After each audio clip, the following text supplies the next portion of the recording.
खासदार ओमराजे निंबाळकरांनी शिवराजसिंग चौहान यांच्या विरोधात हक्कभंग प्रस्ताव दाखल केलाय।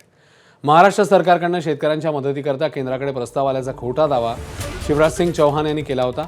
सभागृहात केल्याचा आरोप आहे। किंवा चौहान यांनी खोटी माहिती दिल्याचा आरोप करत हक्कभंग प्रस्ताव दाखल करण्यात आलाय।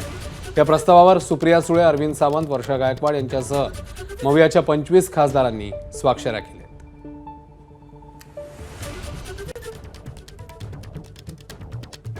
जर 27 तारखेला प्रस्ताव त्या ठिकाणी आपल्याला मिळालेला होता, तर मग खोटी माहिती सभागृहात का दिली गेली? आणि त्याच अनुषंगाने आम्ही सगळ्या खासदारांनी हे सभागृहाचा अवमान आहे, सभागृहाच्या सदस्याचा अवमान आहे।